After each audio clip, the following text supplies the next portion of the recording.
देवं तद् सुप्तस्य तथैवेति दूरङ्गमं ज्योतिषां ज्योतिरेकम् तन्मे मनः शिवसङ्कल्पमस्तु तन्मे मनः शिवसङ्कल्पमस्तु प्रभु जागते हुए सदा जो दूर दूर तक जाता है सोते में भी दिव्य ज्योतिर्मय कोशों दौड़ लगाता है दूर दूर तक जाने वाला तेजों का भी तेज निधान नित्य युक्त शिव संकल्पों से वह मन मेरा हो भगवान वह मन मेरा हो भगवान ओम शांति शांति शांति। धर्म प्रेमी सज्जनों सादर नमस्ते। आज का विषय है मनोविज्ञान। मन के बारे में लोगों की कई प्रकार की शंका रहती है। जैसे हम ध्यान करते हैं हमारा मन लगता नहीं है, आज मन बड़ा उदास है, क्या करें मन मानता नहीं है, मैं बहुत प्रयास करता हूं फिर भी मेरा मन ध्यान में टिकता नहीं है।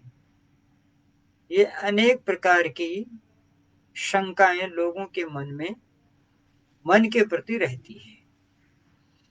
और एक सबसे बड़ी बात जो है वो ये है कि अनपढ़ से अनपढ़ और पढ़ा से पढ़ा लिखा व्यक्ति मन के बारे में एक धारणाएं जन्म जन्मांतरों से लेके आता है कि मन बड़ा चंचल है, कि मन मानता नहीं है, कि मन को वश में करना बड़ा मुश्किल है।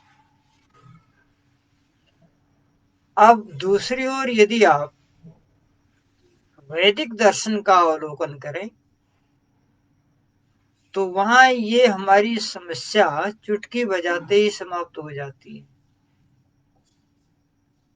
वैदिक दर्शन कहता है जिस मन से तुम इतना परेशान हो, अरे वह मन पहले तो आपका साधन है और दूसरा वह जड़ है और आप जीवात्मा चेतन स्वरूप है। तो कोई जड़ वस्तु किसी चेतन को अपने वश में कर ले, ये बात युक्ति संगत नहीं है, परंतु समाज में ऐसा सुना जाता है। लोगों से इस प्रकार के विचार सुनने को प्राप्त होते हैं। तो ऐसा क्यों? तो इसका कारण वैदिक दर्शन कहता है ये अविद्या है। अविद्या के कारण जड़ और चेतन का भ्रम हो रहा है। जड़ को चेतन समझ लिया जा रहा है और चेतन को जड़ समझ लिया जा रहा है। जिस क्षण हमारे मस्तिष्क में यह बात बैठ जाएगी कि मन एक जड़ वस्तु है, नंबर 2 हमारा साधन है, उस दिन हमारी बहुत सारी समस्याएं हल हो जाएंगी। हाँ, इस कार्य के लिए अभ्यास की जरूरत है, वैराग्य की जरूरत है। आपको बहुत लंबे समय तक इस चीज का अभ्यास करना पड़ेगा कि मैं चेतन हूं, मन और जड़ है। क्योंकि हमारा जन्म जन्मांतरों से अभ्यास बना हुआ है कि मन चेतन है और मुझे अपने वश में कर लेता है। और वेद कहता है नहीं, मन जड़ वस्तु है, ये हमारे बस में है, हम जो कहेंगे वो मन करेगा। लेकिन आज स्थिति विपरीत है। आज मन जो कहता है वो हम करते हैं, और इसीलिए लोगों को कहना पड़ा कि मन के हारे हार है, मन के जीते जीत। हमारे यहाँ एक बहुत अच्छे कवि हुए, कविवर प्रकाश, वो लिखते हैं, मन सा न जग में प्रकाश कोई सच्चा मित्र, मन सा न कोई और शत्रु हुड़दंगा है। मन से ही रीति प्रीति, मन से ही शांति गीत, मन से ही कलह कपट द्वेष दंगा है।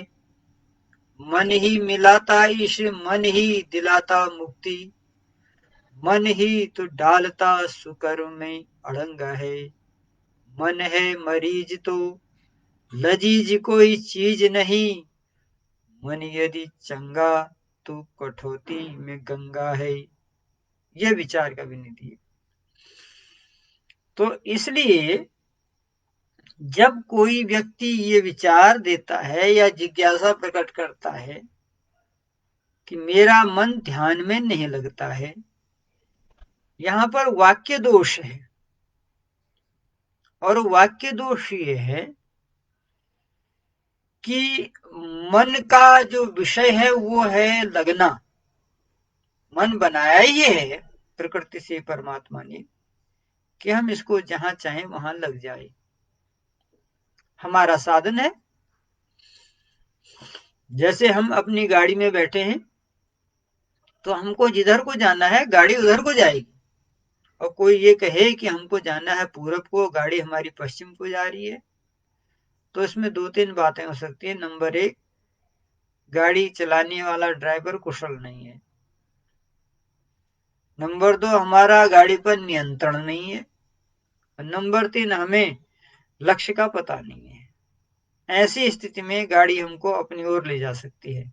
अन्यथा यदि मुझे लक्ष्य का पता है, मुझे उस विद्या का पता है जिस विद्या से वाहन चलाया जा सकता है, टेक्निकल नॉलेज, तो गाड़ी वहां नहीं जा सकती है जहां वो जाना चाहती है, गाड़ी वहीं जाएगी जहां हम जाना चाहते हैं। उसी प्रकार से जब हम यह कहते हैं कि मन हमारा लगता नहीं है, तो इसमें वाक्य दोष ये है कि मन का स्वभाव है लगना। ये अलग बात है कि जहां हम लगाना चाहते हैं वहां नहीं लग रहा है। तो आप यह देखिए, अगर जहां हम लगाना नहीं चाह रहे हैं वहां नहीं लग रहा है, तो क्या मन खाली बैठा है? नहीं, वह कहीं न कहीं लगा है। यह भी एक विचारणीय बिंदु है कि आखिर मन कहीं न कहीं क्यों लग जाता है जब यह जड़ है तो। क्योंकि जड़ वस्तु बिना किसी के गति दिए गति कर नहीं सकती, तो गति तो हम ही दे रहे हैं उसको। और यह कितना हास्यास्पद है कि हम जिस मन को गति दे रहे हैं वह मन हमारे कथनानुसार नहीं चल रहा है, कहीं और ही वह व्यस्त है। तो आखिर जहां वह व्यस्त है वहां उसको ले कौन गया? क्योंकि वो तो जड़ है। पता लगा वहां भी हम ही ले जाते हैं, लेकिन हमको इस चीज का भान ही नहीं रहता है कि हम उसको ले गए। इसलिए हम कहते हैं कि हमारा मन हमको घसीट लेता है, हमारा मन हमारे वश में नहीं है। तो वहां पर यह देखने की आवश्यकता है, जहां हम लगाना चाहते हैं मन को वहां मन नहीं लग रहा है, परंतु वहां लग रहा है जहां हम नहीं लगाना चाहते हैं।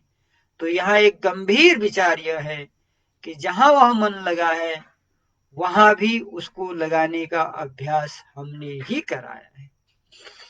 आज नहीं तो भूतकाल में, भूतकाल में नहीं तो पिछले जन्म में, क्योंकि यह सिद्ध हो चुका है कि मन जड़ है, वह अपने आप कार्य नहीं करता है। तो हम मन संध्या में लगाना चाह रहे हैं लेकिन मन चला गया जलेबी खाने को, तो ये अपने आप नहीं गया। ये हमने इसको बहुत लंबे काल से संध्या उपासना के समय संध्या उपासना न करके जलेबी खाने में लगा दिया, और इस मन की आदत पड़ गई, और यह हमें याद दिलाता है, नहीं नहीं, ये आपका संध्या करने का समय नहीं है, इसमें तो आप जलेबी खाते थे। इसलिए मन हमको वहां ले जाता है। अब हमें वहां से इसको लाना है, तो इसको लाने की जो प्रक्रिया है योग दर्शन में महर्षि पतंजलि महाराज उसे कहते हैं प्रत्याहार। मन जहां जहां आहार कर रहा है और लक्ष्य के विपरीत आहार कर रहा है, वहां से उसको लौटाना है। तो उसके लौटाने के लिए क्या, तज्जपस तदर्थ भावनम।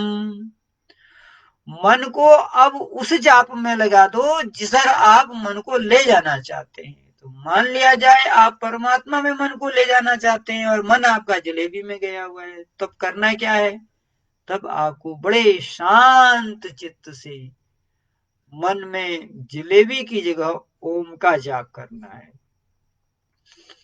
आप जैसे कभी पेंसिल से कुछ लिखते हैं तो फिर रबड़ से उसको मिटाते हैं, रबड़ से मिटाने के बाद भी उसका कुछ न कुछ निशान वहां पड़ा रहता है, जिससे पता लगा लिया जाता है कि मिटाया गया है।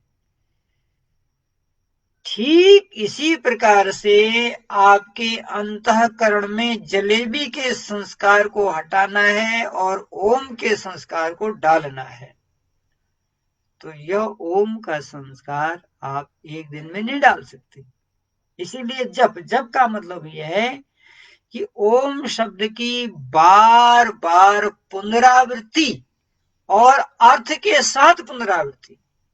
खाली शब्द का तोता रटन तो उच्चारण नहीं, उसमें वहां भावना भी जोड़नी है। तद जपस तदर्थ भावनम। जब आप मन को परमात्मा में लगाना चाह रहे हैं तो वहां पर यदि आप ओम शब्द का उच्चारण कर रहे हैं तो उसके प्रति ओम की भावना भी होनी चाहिए, और वो ओम की भावना क्या है, उसके साथ उसका अर्थ का संयोग होना चाहिए। ओम का अर्थ क्या है, सर्वरक्षक। परमात्मा हमारी सब काल में सब क्षण में रक्षा कर रहा है, और ओम कहते समय ये भावना कि हे प्रभु आप हमारे रक्षक हो, सब ओर से हमारी रक्षा कर रहे हो, बिना आपके हमारा जीवन अधूरा है, इसलिए हम अपने मन को आपके पास लगाना चाहते हैं। विश्वपति जगदीश तू, तेरा ही ओम नाम है, मस्तक झुका के पिता तुझको मेरा प्रणाम है। इस प्रकार से अभ्यास, और यह अभ्यास 1-2 दिन या 1-2 महीने का नहीं है। यह अभ्यास तो तब तक चलना चाहिए जब तक आपकी लक्ष्य की प्राप्ति न हो जाए, अर्थात आपका मन आपके कथनानुसार जब तक चलना प्रारंभ न कर दे, तब तक आपका यह अभ्यास जारी रहना चाहिए। अभ्यासेन कौन्तेय वैराग्येण गृह्यते।